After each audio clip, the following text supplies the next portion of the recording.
Puji Tuhan, jemaat yang terkasih, saya akan menyampaikan pengumuman kegiatan ibadah selama sepekan. Ibadah raya yang pertama pada pukul 8 pagi dan ibadah yang kedua pada pukul 7 malam. Kegiatan ibadah ini dapat diikuti melalui channel YouTube GPDI Palembang.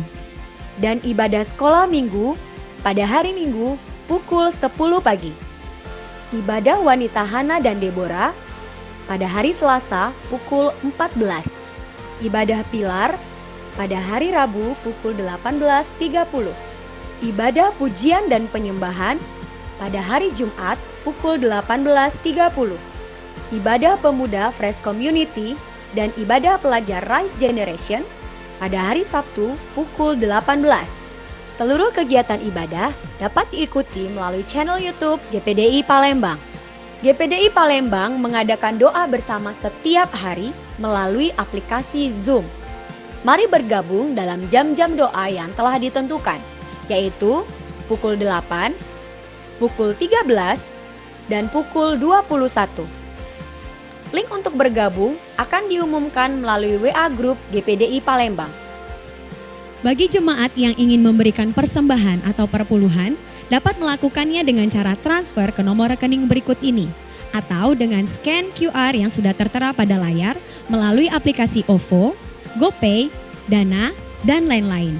Terima kasih, Tuhan Yesus memberkati.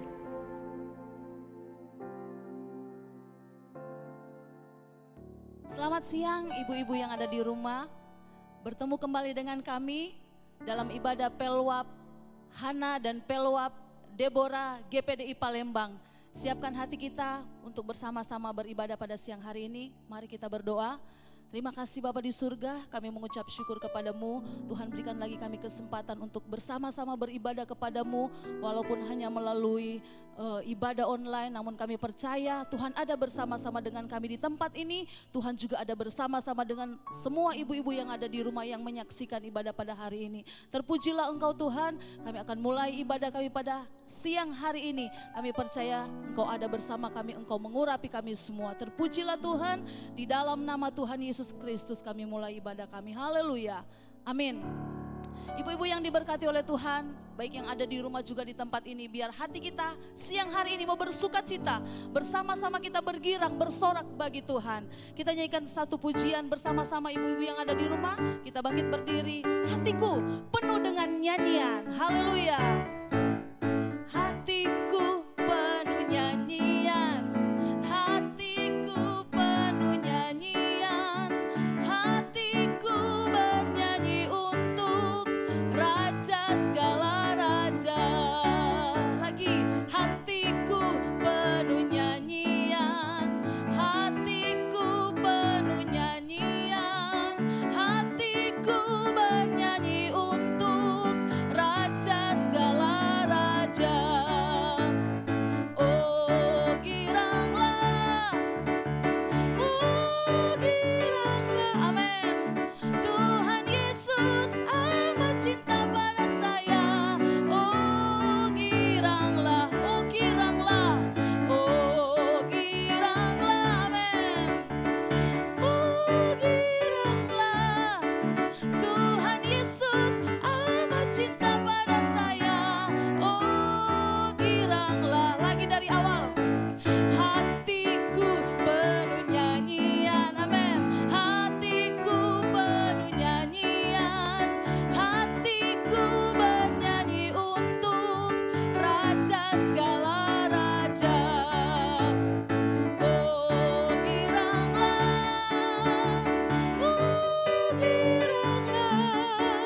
Tuhan Yesus amat cinta pada saya. Oh giranglah, oh giranglah, oh giranglah, amen.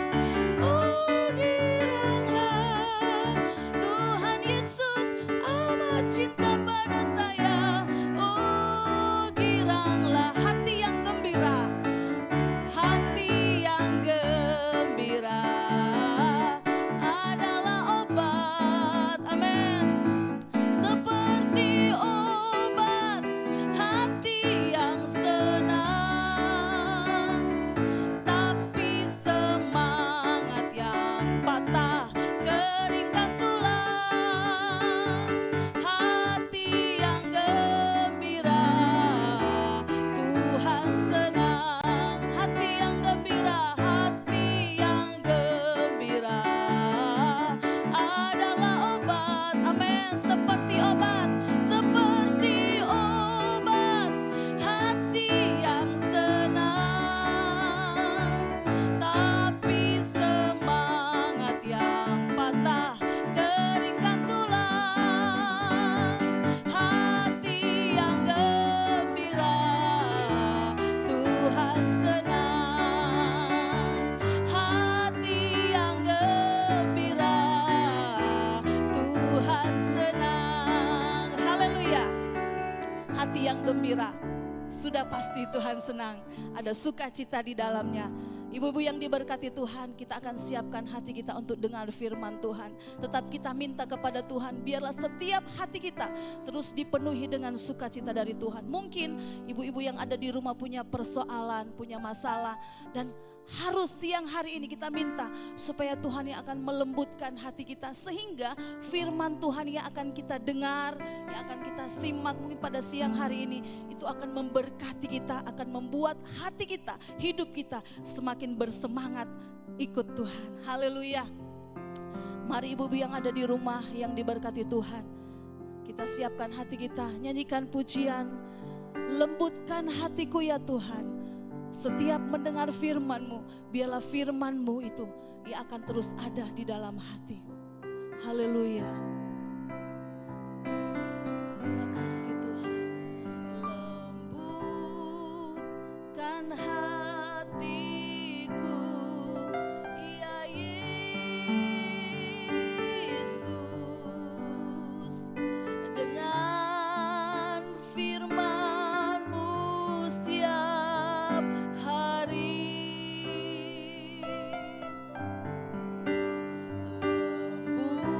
Lembutkan hatiku, ya Tuhan.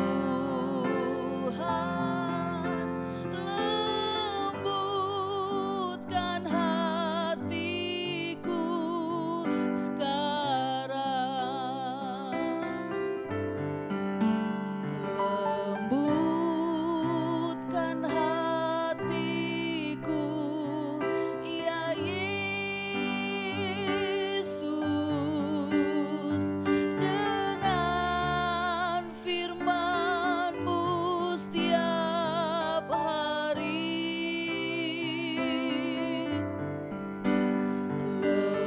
Lembutkan hatiku, ya Tuhan. Lembutkan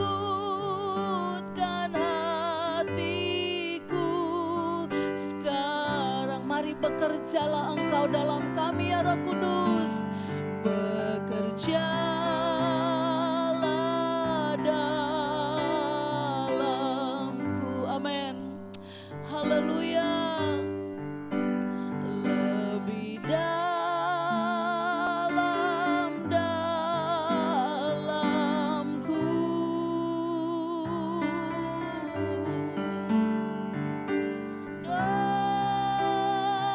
Doaku kehadirat-Mu, bekerjalah dalam. Lagi ibu-ibu yang diberkati Tuhan, bekerjalah Tuhan dalam hati kami. Haleluya. Oh Yesus. Amin Tuhan. Lebih dalamku.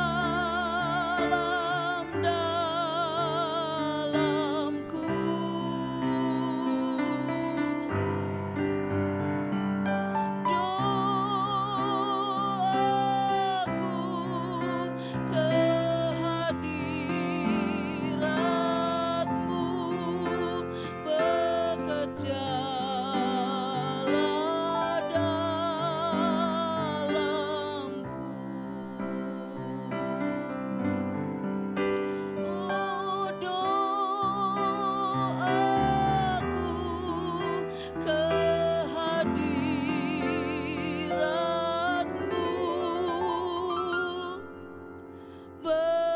bekerjalah dalamku. Haleluya, haleluya. Terpujilah Engkau Tuhan Allah kami yang besar. Siang hari ini Tuhan kami percaya Engkau sedang melawat setiap kami Tuhan. Baik kami yang ada di rumah juga yang ada di tempat ini. Sebab kami tahu Tuhan kuasa-Mu tidak pernah berubah. Dan Engkau akan memberikan kami sukacita, kegirangan yang luar biasa. Itu sebabnya Tuhan siang hari ini kami buka hati kami Tuhan untuk terima kebenaran firman-Mu. Dan biarlah Tuhan itu boleh tertanam, bertumbuh di dalam hati kami. Dan kami boleh lakukan dalam hidup kami. Memberikan kami sukacita, memberikan kami berkat. Hamba-Mu yang telah siap untuk melayani hari ini Engkau urapi Tuhan. Terpujilah nama-Mu Tuhan. Kami siap dengar dan terima kebenaran firman-Mu di dalam nama Tuhan Yesus Kristus. Haleluya. Amin. Puji Tuhan, selamat siang ibu-ibu sekalian. Hari ini kita akan kembali mendengarkan kebenaran firman Tuhan. Sebelum kita sama-sama akan berbincang-bincang juga setelah kebenaran firman Tuhan ini, saya akan menyelesaikan bagian-bagian khotbah saya di dalam ibu-ibu, yaitu bagaimana hati kita yang bisa tahan uji. Dan ini adalah bagian yang terakhir. Hari ini kita akan belajar tentang hati yang lemah lembut dan juga sekaligus hati yang tegas. Nah, mari kita buka kebenaran firman Tuhan. Kita belajar dari satu kisah yang tercatat dalam kitab Yesaya pasal yang ke-40 ya, ayat yang ke-11. Demikian firman Tuhan, Yesaya 40 ayat yang ke-11. Seperti seorang gembala, ia mengembalakan kawanan ternaknya dan menghimpunkannya dengan tangannya. Anak-anak domba di pangkunya, induk-induk domba dituntunnya dengan hati-hati. Kita melihat di sini ada gambaran Allah sebagai seorang gembala. Tentu kalau belajar tentang kelemah lembutan, maka tokoh yang patut kita teladani, satu-satunya yang nomor satu yang harus kita teladani adalah Allah sendiri. Dalam hal ini dikatakan dalam Yesaya, gambaran Allah yang lemah lembut tapi sekaligus dia adalah Allah yang tegas, gembala yang tegas ya. Digambarkan Allah sebagai gembala untuk kawanan ternaknya. Ya, ibu-ibu sekalian, gembala untuk kawanan ternaknya. Nah, kita tahu bersama bagaimana kehidupan gembala. Tentu kita kenal sekali gembala itu perlu yang namanya kelemah lembutan. Apalagi dia bergaul dengan ternaknya, nggak bisa dengan kasar ya. Kalau kita perhatikan di sini dalam ayat yang 11, dia mengembalakan kawanan ternaknya dengan menghimpunnya dengan tangannya. Berbicara tentang sebuah rangkulan dari sebuah tangan, itu berbicara tentang kelembutan. Tetapi kita perhatikan di sini ayat ini juga berkata anak-anak domba di pangkunya. Sekali lagi, pangku itu juga adalah tangan yang merangkul, tentu perlu kelembutan. Nggak ada anak-anak yang suka dirangkul atau dipangku dengan tangan ataupun sikap yang kasar, tentu yang lembut ya. Dan yang terakhir dikatakan induk-induk domba dituntunnya dengan hati-hati. Itu berarti bahwa sekali lagi ini menggambarkan tentang lembut, sesuatu yang lembut. Tapi kalau kita perhatikan, ibu-ibu, ayat yang ke-11 ini, sebelumnya ada ayat yang ke-10 yang mencatat tentang sesuatu yang berbeda. Ya, coba lihat dalam ayat yang ke-10, masih di Yesaya 40, lihat itu Tuhan Allah, dia datang dengan kekuatan dan dengan tangannya yang berkuasa. Kalau di ayat 11 berbicara dengan tangan yang menggambarkan gembala dan kelembutan, menggambarkan tentang kelembutan. Tapi ayat 10 katakan dia datang dengan kekuatan dan dengan tangannya yang berkuasa. Ini berbicara tentang, kalau kekuasaan tentu berbicara tentang sesuatu yang tegas, sesuatu yang keras, ibu-ibu sekalian. Jadi kita melihat di sini ada dua hal yang mungkin berbeda, tetapi sama-sama dilakukan ya. Saya mengajak kita untuk mengingat satu kisah tentang Tuhan Yesus. Ibu-ibu pasti mengingat dalam perjanjian baru. Kita tahu bagaimana kehidupan Yesus. Kita tahu satu kali dia pernah datang mengambil cambuk, lalu dia mencambuk meja-meja di mana orang-orang berdagang waktu itu di Bait Allah di apa namanya tuh dibongkar semua ya sama itu tukang balikan oleh Yesus. Tapi pribadi yang sama juga ibu-ibu adalah pribadi yang membuka tangannya dengan lembut untuk menerima anak-anak. Ketika murid-murid bilang jangan ganggu, tetapi dia terima anak-anak, berbicara tentang kelembutan. Pribadi yang sama juga yang menegur dan mengecam dengan keras akan tindakan daripada orang-orang Farisi. Tetapi pribadi yang sama ini juga yaitu Yesus yang menerima saat itu ketika dia berhadapan menemukan seorang wanita yang kedapatan berzina dan sementara sedang dihakimi dengan begitu banyak orang yang akan merajamnya dengan batu. Tapi saat itu kata-kata Yesus, penerimaan Yesus, sikap Yesus menunjukkan bagaimana kelembutannya menerima wanita ini dengan apa adanya. Nah ibu-ibu kalau kita melihat di sini jelas sekali kita bisa melihat bagaimana ada waktu di mana keras, tapi ada waktu di mana bisa lembut. Memang ibu-ibu ada kalanya kita harus bersikap ya, kadang-kadang kita harus keras, tetapi kita jangan lupa kita juga harus mengimbangi kita bersikap dengan lembut. Seperti meja ini ada kaki meja ya supaya dia seimbang. Kalau dia berat sebelah pasti meja ini akan miring. Itu artinya perlu adanya keseimbangan. Saya membaca ada satu kisah ibu-ibu ya tentang seorang wanita yang bernama Anne Frank ya. Nah dia hidup pada zaman Perang Dunia yang kedua. Waktu itu ibu-ibu dia dalam pelariannya, dia sembunyi di satu tempat dan dia bersembunyi di tempat persembunyian itu selama 2 tahun. Setelah itu baru dia dipindahkan ke camp konsentrasi gitu ya istilahnya waktu zaman dulu.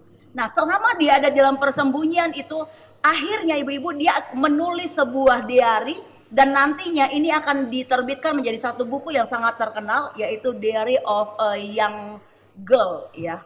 Jadi tentang kehidupannya dia. Nah yang menarik sekali kalimat dia di sana adalah dia menemukan ibu-ibu di situ dia katakan bahwa untuk jangka panjang senjata yang paling ampuh adalah kebaikan hati dan kelembutan.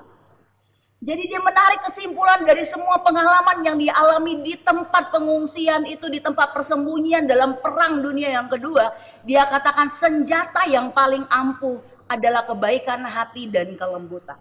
Nah, kalau kita perhatikan di sini, bayangkan dalam kehidupannya yang sangat waktu itu dia ada di dalam peperangan, ibu ya, bukan tempat yang enak. Dia menemukan bahwa ternyata kebaikan atau kelembutan itu menjadi satu senjata yang paling ampuh.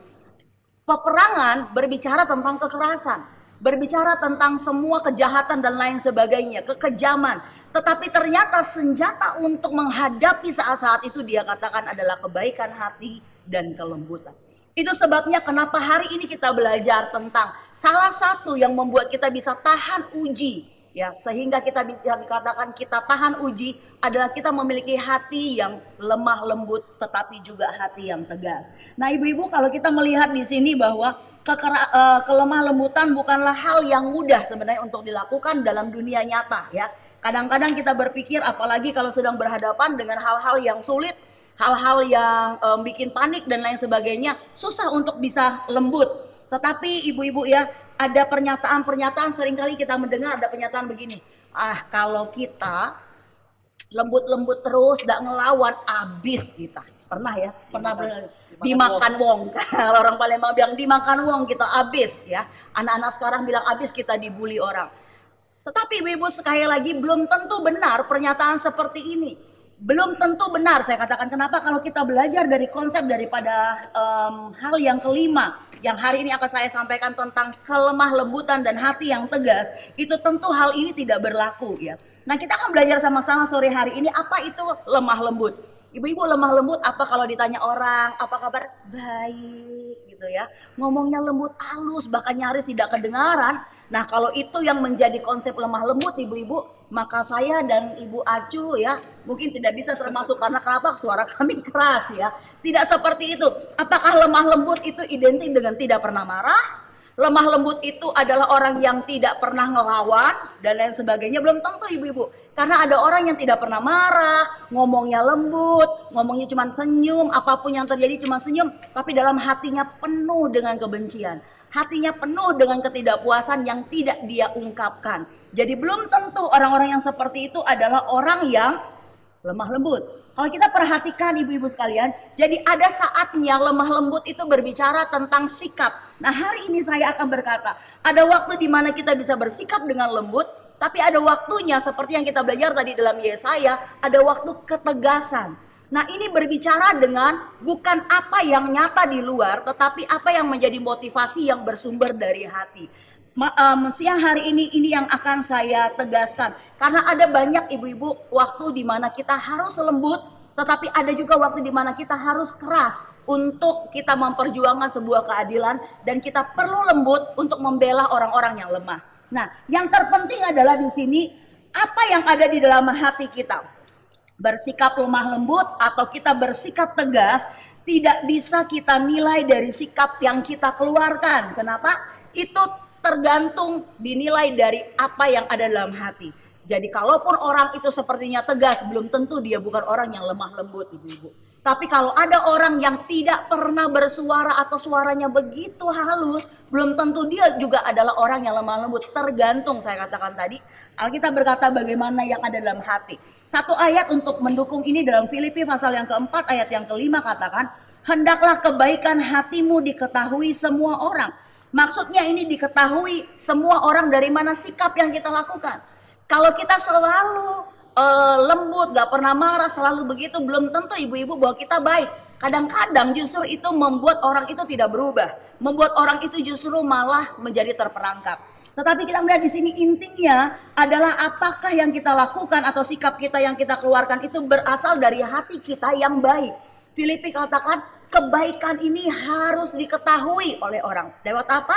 Sikap yang kita keluarkan, entahkah itu kelembutan, entahkah itu sikap tegas kita, begitu juga dengan kata-kata yang kita keluarkan. Nah, ada orang ibu-ibu yang kelihatan saya katakan tadi tidak pernah marah ya, tapi belum tentu dia tidak menunjukkan apa yang ada sebenarnya dalam hatinya. Mungkin dia tidak puas dan lain sebagainya. Nah, Paulus menulis salah satu dari buah roh. Di dalam kitab Galatia, ibu-ibu tahu ada 9 buah-buah roh. Salah satu buah-buah roh adalah apa? Kelemah lembutan. Ya, kelemah lembutan adalah salah satu buah roh. Nah, dalam bahasa asli, kata lemah lembut ini ditulis dengan kelembutan hati. Jadi itu bukan berbicara tentang sikap aja yang lemah lembut, gemulai atau tingkahnya, tapi di sini dikatakan kelembutan hati. Bersumber dari hati apa yang ada, ya kondisi pikiran dan hatinya. Nah, kalau kita melihat ibu-ibu, ini Paulus berkata ini adalah salah satu buah roh.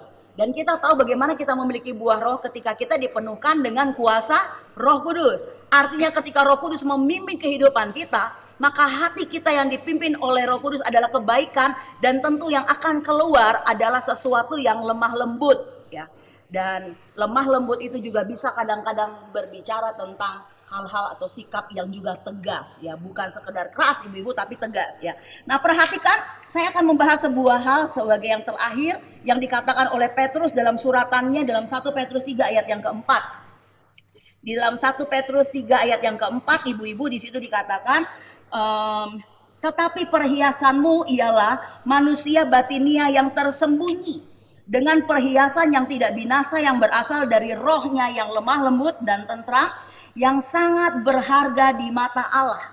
Perhatikan di sini, lemah lembut diibaratkan tentang sesuatu yang berharga, yang sangat berharga. Perhiasan, kita tahu bersama perhiasan yang asli ibu-ibu ya, bukan yang imitasi, itu pasti tentunya berharga. Nah, wanita selalu identik dengan perhiasan.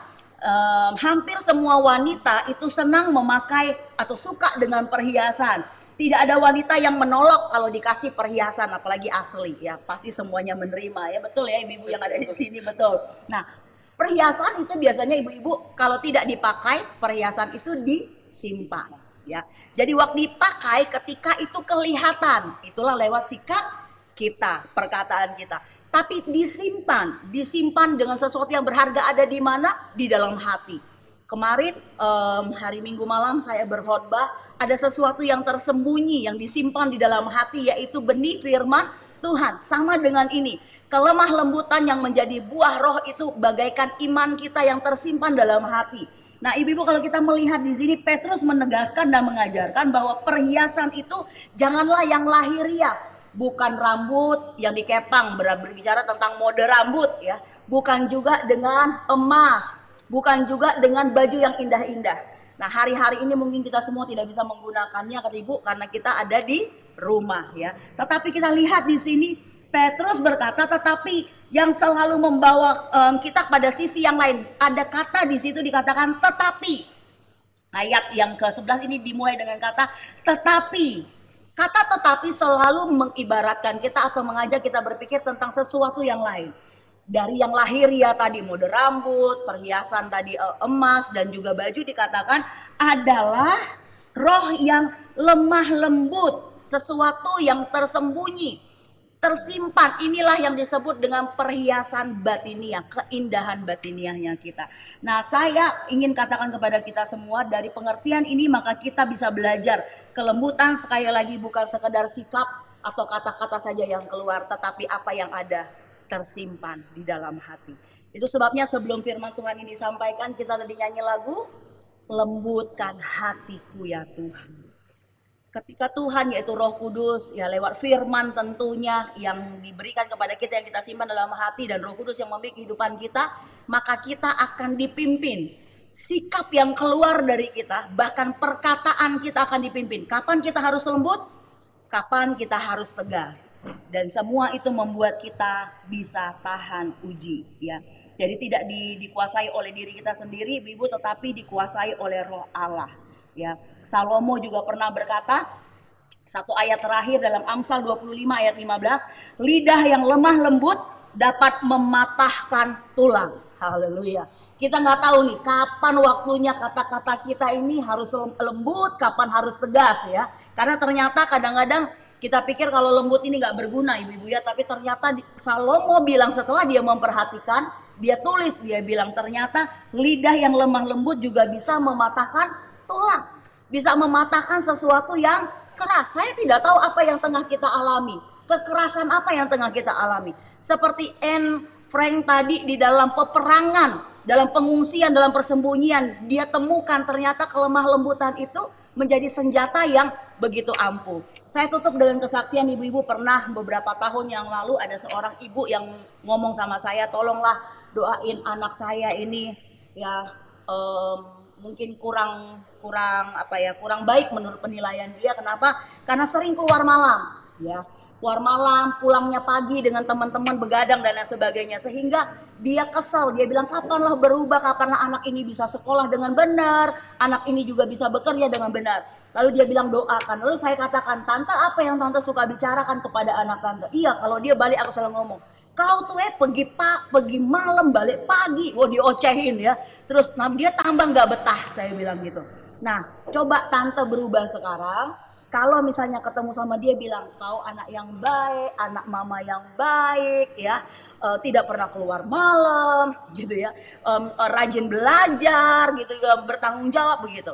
Lalu dia bilang, tapi anak aku udah begitu. Nggak apa-apa, itu salah satu perkataan iman. Ibu-ibu tahu apa yang terjadi? Dia lakukan. Satu hari dia lihat anaknya, dia bilang, anak mama yang paling baik ini nih, tidak pernah nakal, tidak keluar malam, tidak pernah begadang. Anaknya bilang, gilo ya mak, gitu ya. Karena ternyata kan dia tahu bahwa dia tidak seperti itu. Tapi ibu-ibu setelah 2, 3 kali, 4 kali sampai 1 minggu mamanya ngomong begitu, dia tidak berani lagi keluar rumah. Dia nggak berani lagi nakal dan dia berubah. Bisa katakan amin? Kenapa? Ternyata perkataan yang lembut ibu-ibu bisa mematahkan tulang ya. Kira-kira inilah kebenaran firman Tuhan yang saya bisa sampaikan ya. Kalau kita mau tahan uji, kita tidak bisa menguasai keadaan kita, tetapi kita bisa melihat bagaimana kalau hidup kita di dalam hati kita dipimpin Roh Kudus dan kebenaran firman Tuhan, maka sikap yang keluar kita memiliki hati yang lembut tetapi juga hati yang tegas. Kiranya kebenaran firman Tuhan boleh memberkati kita. Menarik sekali, puji Tuhan. Terima kasih buat firman-Nya Ibu Gembala. Tadi saya sempat sangat diberkati sekali. Ternyata dari apa yang disampaikan itu ada 2 hal yang memang perlu dalam hidup kita ya. Antara lemah lembut dengan tegas itu harus ada. dan itu harus tepat pada waktunya, betul ya tadi ya. Jadi ada saatnya kita harus Yang bingung nggak tahu kapan ya. Nah, Kapan mesti lembut, kapan mesti keras. ya, betul. Tapi saya percaya ya Roh Kudus ya dan firman Tuhan ketika memenuhi hati kita itu yang akan menuntun kita sehingga kita memiliki sikap hati yang penuh dengan kelemah lembutan. Nah, cuman tadi ada menarik juga waktu dalam 1 Petrus itu kan dibilang perhiasan wanita itu ya bukan rambut dikatakan kayak Ya, bukan lahiriah, tetapi batiniah. emas gitu kan. Memang wanita itu kan seneng ya pakai cincin apa pakai kalung. Cuma zaman sekarang nih kan nggak bisa kan. Iya. Apalagi sekarang Mau tas yang bagus, sepatu bagus nggak ada gunanya karena nggak keluar apa itu rumah. nggak menarik ya. lagi itu. Ya. Nah, kalau kita lihat tadi perhiasan berbicara tentang sesuatu penampilan dari seorang wanita ya. Kita nggak keluar dari rumah sekarang, tetapi apakah yang kita tampilkan kepada keluarga kita khususnya suami dan anak-anak, aduh berarti kita nggak cantik lagi, tidak. Tapi kalau kita lihat ternyata perhiasan yang sesungguhnya adalah sesuatu yang ada di batin kita gitu ya. Jadi kalau misalnya dengan kelembutan kita dan ketegasan kita yang tadi dipimpin dengan Tuhan, dengan Roh Kudus dan firman Tuhan, maka suami dan anak-anak tetap bisa lihat mamanya ini istri yang mama dan istri yang cantik, yang baik ya. Mungkin kita pernah punya pengalaman Santi kadang-kadang dengan anak-anak ya, bingung kapan kita harus lembut. Kalau lembut dia enggak dengar, tapi kalau keras kadang-kadang lawan ya.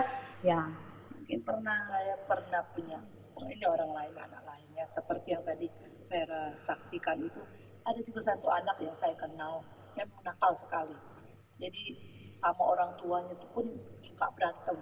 Satu ketika pernah kami ditelepon, dia sudah bawa pisau itu, sudah mau bunuh itu Orang tuanya? Iya. Wow.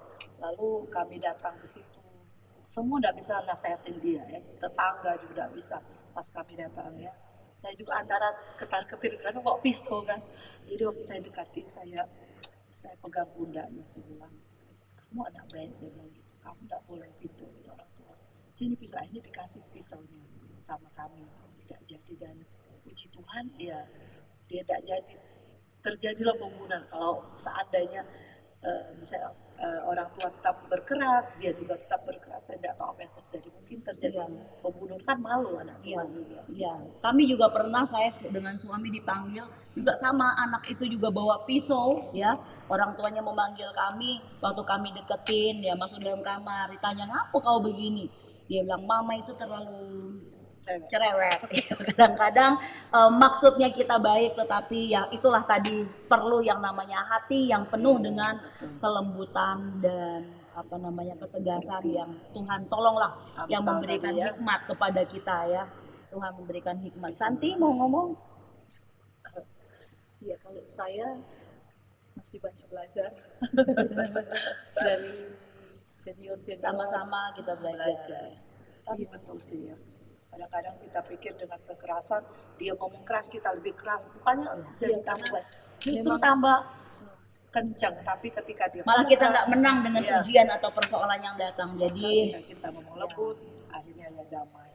Terima kasih ya buat sharing firman Tuhan. Jadi kiranya ibu-ibu dimanapun berada, hari ini kita boleh belajar hal yang terakhir ini tentang kelembutan dan ketegasan yang dimiliki oleh hati kita. Dan itu tidak bisa karena kita pintar, karena kita pendidikan tinggi, atau karena kita dari keluarga yang mana. Tapi itu datang dari hati yang sudah tentunya dipenuhi dengan firman Tuhan dan dipenuhi oleh Roh Kudus. Itu sebabnya hari ini kita akan bersama-sama berdoa. Tuhan akan menolong memberikan hati yang lembut kepada kita dan juga hati yang tegas. Seperti yang tadi Yesaya katakan, kita menjadi seorang gembala yang bisa seperti Yesus ya.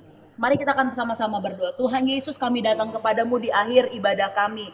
Kami adalah wanita-wanita yang punya banyak kelemahan Tuhan. Kadang-kadang kami bingung harus berbuat apa. Karena kadang-kadang kami tidak bisa menyelesaikan dengan sikap dan perkataan kami dengan masalah yang datang dalam hidup kami. Itu sebabnya terima kasih untuk kebenaran ini yang mengajarkan kami untuk kami menang atas ujian yang datang. Tuhan berikan kami hati yang penuh dengan kelembutan, tetapi sekaligus hati yang ada ketegasan. Yang dikerjakan dari dalam Tuhan. Dari dalam di mana itu penuh dengan firman dan Roh Kudus yang menguasai hati kami. Sehingga langkah kami, sikap kami, perkataan kami adalah yang benar dan tepat. sesuai dengan apa yang dibutuhkan pada situasi itu. Terima kasih Tuhan, materaikan kebenaran firman-Mu, bekerja lebih dalam lagi dalam kami. Kami berdoa pada saat ini di dalam nama Tuhan Yesus, jamah setiap hati-hati kami Tuhan. Wanita-wanita yang ada di rumah, kami berdoa dalam nama Yesus. Engkau memberikan satu perhiasan, sesuatu yang berharga, yaitu hati yang penuh dengan kelembutan Tuhan. Terima kasih Bapa di dalam sorga, terima kasih. Kami mengucap syukur dan kami percaya Tuhan Engkau menolong kami untuk bisa menjadi pelaku dari kebenaran firman Tuhan hari ini. Kiranya Tuhan memberkati setiap kami. Kami akhiri dengan ucapan syukur di dalam nama Tuhan Yesus Kristus. Haleluya. Amin. Tuhan memberkati kita semua ibu-ibu. Tetap sehat, tetap semangat ya. Haleluya. Baik, berjumpa lagi di Dapur Peluap ya hari ini. Dan saya tidak sendiri, hari ini saya kedatangan tamu. Ya, ada di sebelah saya ini Ibu Lili Lopis. Apa kabar Tante Lili? Baik, Puji Tuhan ya. Walaupun mungkin kita tidak ketemu di gereja, tetapi kita saling mendoakan Tante ya. Ya. Dan kali ini Tante Lili mau berbagi resep buat kita. Kue apa Tante? Kue lumpang. Kue lumpang, ibu-ibu pasti tahu ya. Mungkin sudah tahu, tapi tidak tahu cara membuatnya. Dan kali ini Ibu Lili Lopis akan membagi resep buat kita ya. Ya. Mari Oke. Tante Lili silakan. Bu-ibu, kita di sini sudah menyiapkan bahan-bahan untuk kue lumpang untuk satu resep ya. Saya gunakan satu resep di sini, tepung beras pakai yang satu bungkus. Ada yang 500 gram itu. Di sini ada bahannya tepung beras ya. Gula merah 250 gram. Kita pakai gula batok karena gula batok lebih hitam daripada gula yang biasa. Gula pasir 6 sendok makan. Ini kelapa muda nanti dikukus. Dan garam setengah sendok teh lah kira-kira. Dan jangan lupa kapur sirih 1 sendok teh. Dan kita gunakan air untuk kita satu resep itu 1300 cc ya ibu-ibu. Nah, sekarang kita cara membuatnya, kita haluskan dulu ini, kita potong-potong, kita haluskan, cairkan sama gula putih. Nah, sudah halus kita campur sama air, kita saring ibu-ibu. Sebabnya kalau gula merah ini kan suka kotor, kita saring supaya bersih. Jadi sudah saring semua jadi satu, kasih garam semuanya aduk. Nah, saya tadi sudah bikin jadi kayak gini ibu-ibu ya. Nah, kayak gini sudah tuh satu. Jangan lupa kasih kapur sirih ibu-ibu. Kapur sirih kita cairkan dengan air sedikit, kita saring, kita campurkan jadi satu di sini. Sebab kalau tidak kasih kapur sirih dia tidak berubah. Nah, sekarang kita cara mengukusnya ibu-ibu, kita panaskan kukusan yang ada. Sudah dipanaskan. Ya ibu-ibu, sudah tuh tutupnya jangan lupa kita tutup bungkus pakai Serbet. kain serbet. Karena kalau tidak airnya bisa jatuh di adonan. Cetakannya kita kasih Cetakannya kayak gini ya ibu-ibu. Ya. Nah, kayak gini kita olesin sama minyak sedikit supaya dia jangan lengket. Kita taruh kukusan kita. Nah, ibu, kita panaskan sampai mendidih. Cetakannya harus kita panaskan terlebih dahulu karena kalau dingin-dingin dia tidak bisa. Oh, jadi harus taruh di sini dulu ya Tante. Kita harus Ya. panaskan. Jadi kita tuang adonannya ibu-ibu ke dalam situ. Yang Cetakannya di tidak dalam. boleh diangkat, langsung dari situ ya ibu-ibu. Nah, kira-kira kalau sudah mendidih, sudah panas, kita buka. Kita dari sini ibu-ibu ya, kita aduk. Nah, kita aduk. Nah, kita langsung kukus ibu-ibu ya.